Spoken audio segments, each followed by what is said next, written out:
Our next guest has referred to the benefits backlog at the Veterans Affairs Administration as a national crisis. The backlog has grown to affect 600,000 of our veterans, an increase of 2,000% just in the past 4 years. Joining us, one of the people trying to fix it, Congressman Jeff Miller, chairman of the Veterans Affairs Committee, also a member of the Armed Services Committee and Select Committee on Intelligence. Congressman, good to have you with us.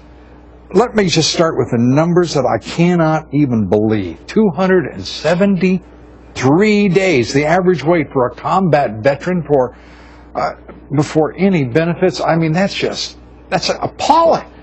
Yeah, and that's the average. You might imagine this. I mean, we've got some individuals that are waiting 500 days and more. There are actually claims that are in the queue now that are years and years old, and we've got to figure out what the problem is, and I want to help the Department of Veterans Affairs. I don't want to do it from an adversarial position, but the numbers keep rising, veterans keep waiting, and they keep dying before they get their benefits.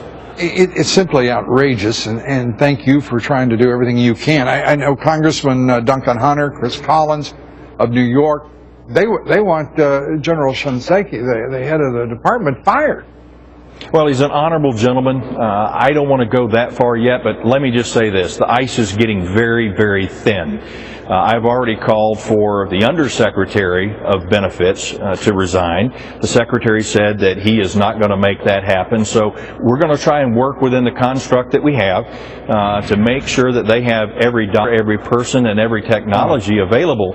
It's not a matter of not getting what they've asked for, because for the last decade, the Department of Veterans Affairs has gotten everything that they've asked for. I think we've got a management problem and surely a systematic issue.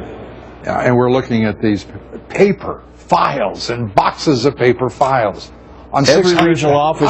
Every regional office you go to all across the country, you will see stacks and stacks of those paper files. Very little of it is digitized. The problem is, when you separate from the Department of Defense and you become a veteran, they give you a paper file to take with you. You need a truly electronic health record that follows you from the time that you go into your service till you become a veteran. Let me ask you, I've been told that Jim Nicholson, the former secretary of the VA, has suggested, and I haven't talked to Jim about this, I saw him about, I guess a little over 2 months ago, but he's come up with an idea, just give our guys an advance. Let them figure it out later. Get the money. Well, and that's a great idea. I have great respect for Secretary Nicholson. The problem with that is VA is terrible about going back and clawing back, if you will, or collecting on insurance payments that are being made now, where they have billions of dollars that are still outstanding out there. What I'd like to see is maybe a partial payment, like you said, in advance of some type. I think that may be one of the only ways that we can get over the hill. The problem with all of this is, with the focus that's being given to the disability backlog right now, the overtime that's being done, if they don't fix the system that they've got, it doesn't matter how many people they put in to help make this backlog go down.